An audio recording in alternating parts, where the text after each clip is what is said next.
Care este modelul educațional sau strategia concretă pe care o propui? Având în vedere cele 5 nevoi, eu am construit strategia având la bază răspunsul față de aceste 5 nevoi. Am spus așa, primul domeniu la care trebuie să lucrăm este Sfânta Scriptură, care este autoritate. Să lucrăm la nivelul autorității biblice.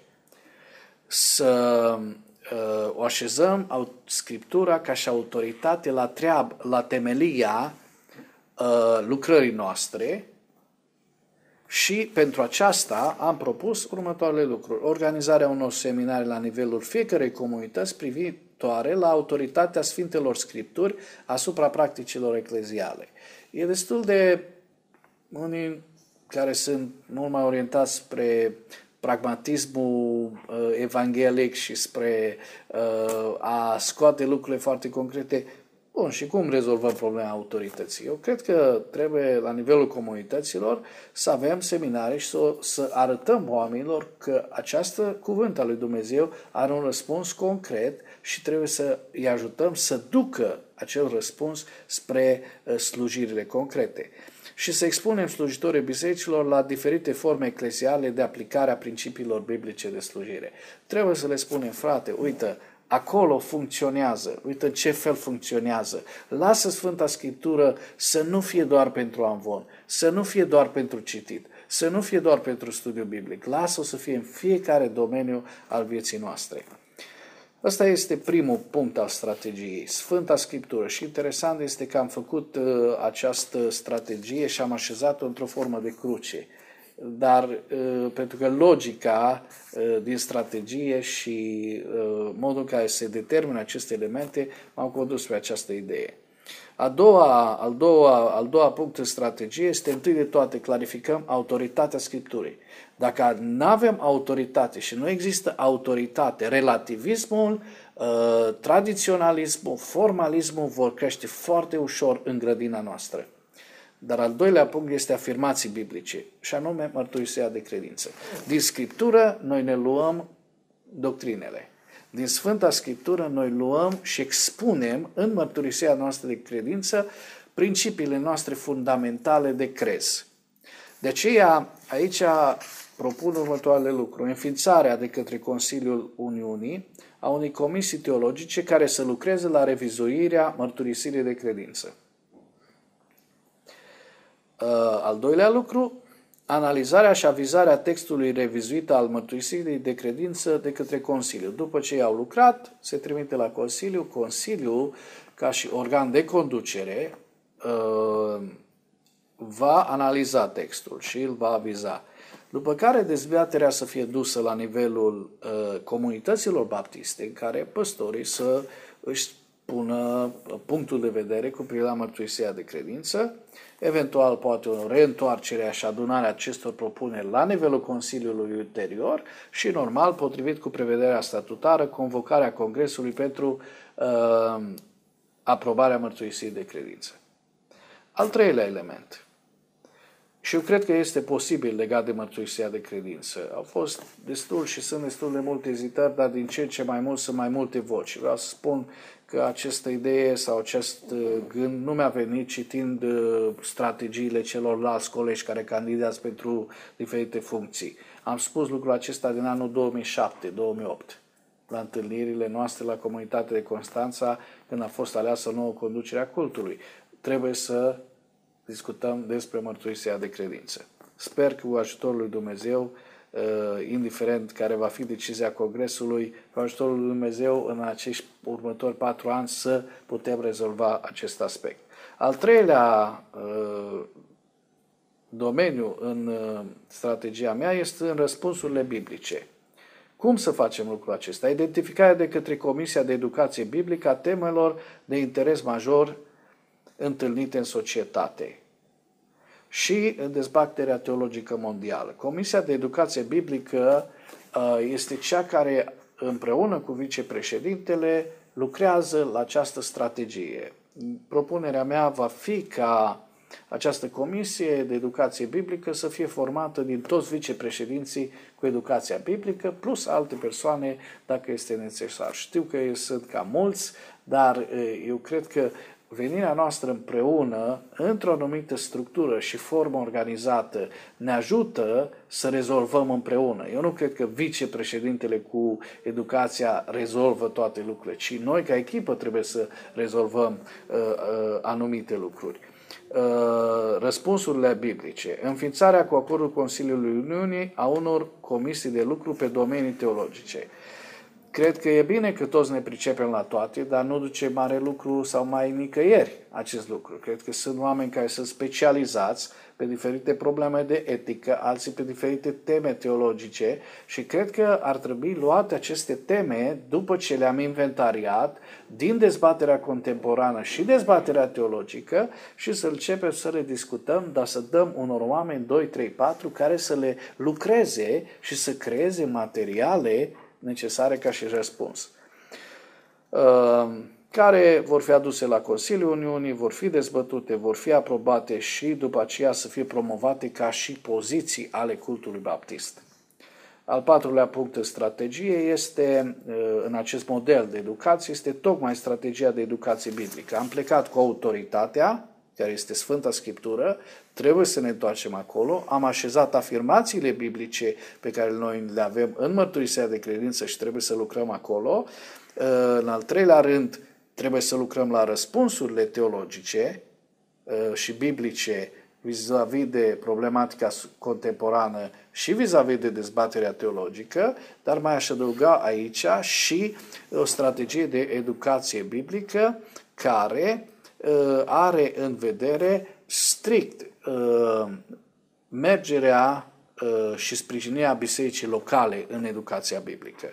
Ce propun aici, în această strategie? Care sunt elementele? Echipare. Organizarea unor întâlniri zonale pentru echiparea învățătorilor de studiu biblic, organizarea unor întâlniri zonale pe tema predicării, pentru că educația biblică și transmiterea cuvântului se face atât prin studiu biblic, dar și prin predicare. Organizarea împreună cu departamentele specifice a unor întâlniri de echipare pentru învățătorii de copii, lideri de tineret și familie. Aici vine cumva o interferare cu celelalte departamente, entități ale cultului, care să ne dă mâna să lucrăm pentru aspectul acesta. Și cred că echiparea e foarte importantă. Oamenii astăzi nu cunosc cum sunt în alte biserici, dar unii sunt destul de apatici la studiu biblic, alții spun ceva de felul acesta: ne-am săturat de prea multă teorie. Motivul este următorul. Cei care țin studiu biblic nu aduc o energie în studiu biblic, nu pun pasiune acolo, nu creează și nu explică cuvântul lui Dumnezeu în mod relevant, în așa fel încât alții să soarbă cuvântul lui Dumnezeu. Și atunci, cum spunea cineva, noi vaccinăm pe oameni împotriva studiului biblic, pentru că avem oameni care țin studiul biblic în așa fel încât oamenii să nu-și dorească să studieze Sfânta Scriptură și trebuie să lucrăm puțin la echipare. Mai mult decât atât, în strategia aceasta de educație biblică, să asigurăm resurse pentru studiu biblic. Da, sunt de acord. Calendarul nu este punctul nostru central, dar nu putem să nu facem planificări pentru studiu biblic. Întocmirea calendarului de studiu biblic, elaborarea unui ghid de studiu biblic, recomandarea a unor păstori sau slujitori, profesori, care specializați în domeniul respectiv de studiu biblic, care pot să asiste bisericile sau comunitățile în parcurgerea studiului biblic clarificat. Adică dacă studiem, de exemplu, cartea Romani și știm că există slujitori, păstori sau profesori care sunt specializați pe cartea Romani și în cadrul studiului biblic al nostru anual ca și Uniunea Baptistă avem cartea Romani, atunci noi, Comisia de Educație Biblică, vom recomanda bisericilor: uitați, fratele are un studiu, e priceput, a aprofundat aceste lucruri, el cred că ne poate ajuta și trebuie să fie o resursă. Pe lângă echipare și aspectul acesta de a asigura resurse, în strategia aceasta trebuie să fie și sfătuire la cerere cu privire la construirea unei strategii de educație locală sau zonală. Biserica trebuie să fie ajutată să-și construiască propria ei strategie de a zidi biserica, de a zidi pe cei credincioși. Aici trebuie să învățăm pe oameni inclusiv cum să-și facă un calendar de studiu biblic, cum să-și facă o planificare a modului în care curge învățătura în biserică. Încurajarea și dezvoltarea cooperării dintre instituțiile teologice de învățământ preuniversitar și instituțiile de învățământ superior, cât și organizații creștine care sunt focalizate pe educație. Ce propun aici? Ca în strategia noastră să aducem împreună toate aceste instituții în diferite forme. 1. Crearea unui rețele sau unui network între instituțiile de învățământ baptist de toate gradele și organizarea unui forum anual cu numele de Baptist Edu. Baptist Edu. Educația baptistă. Eu cred că e foarte important să creăm un astfel de forum în care să venim împreună și fiecare, atât licee, atât grădinițe, atât învățământul superior, să discutăm teme generale de educație, dar și pe secțiuni să putem să dezbatem pe problematica specifică fiecărui nivel de învățământ. Mai mult decât atât, să propun aici să inițiem o conferință anuală cu numele de Conferința Teologilor Baptiști Români. Vrem să fie cooperare între instituții, trebuie să creăm și acea platformă pentru a coopera. Unde să cooperăm? Ce să facem? Și cred că în România trebuie să încurajăm pe cei care sunt specializați în domeniul teologic. Conferința Teologilor Baptiști Români. Să îi aducem împreună. Ei pot să fie o resursă în felul acesta. Și alte conferințe.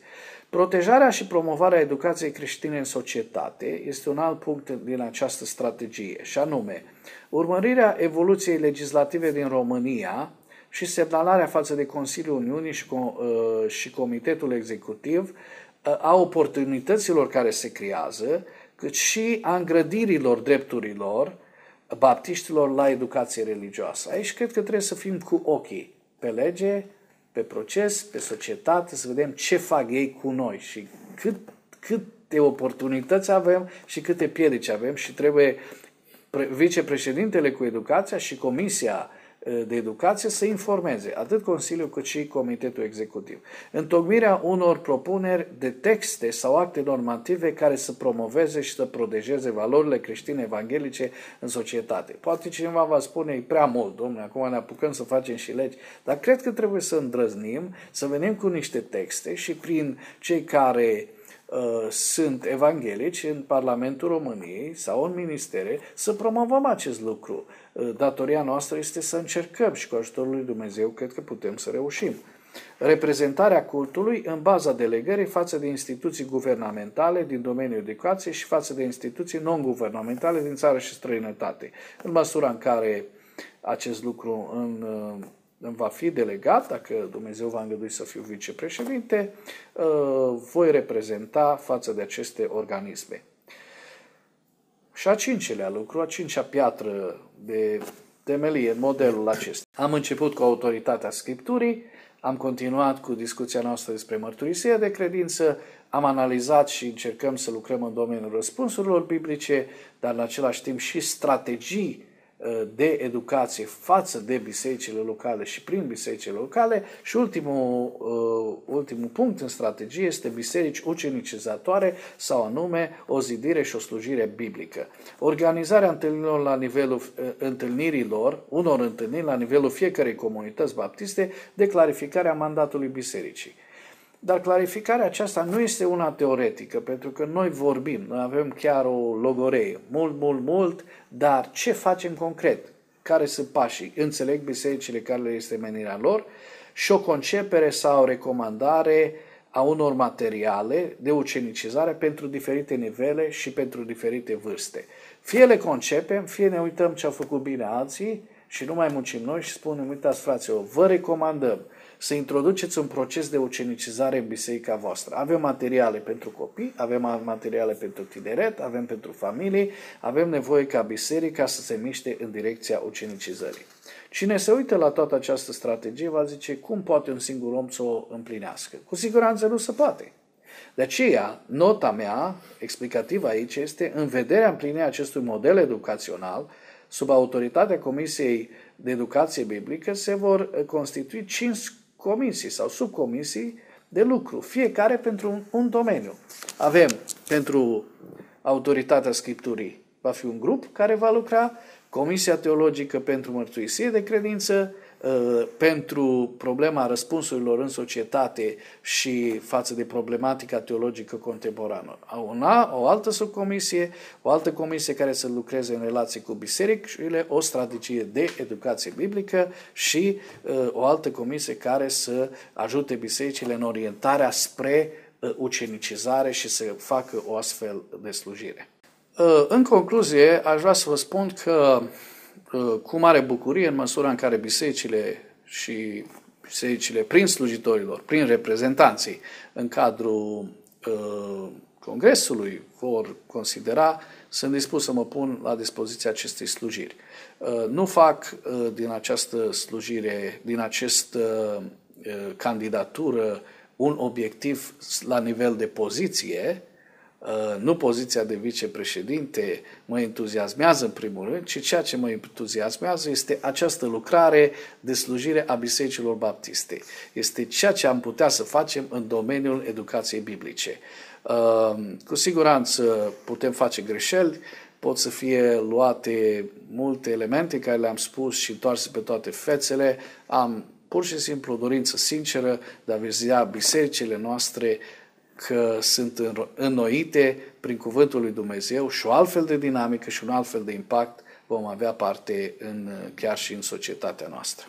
Daniel, îți mulțumesc pentru discuția care am putut să o avem și aș vrea să le spun celor care ne-au urmărit că mai multe detalii pot să găsească pe www.pastor.ro.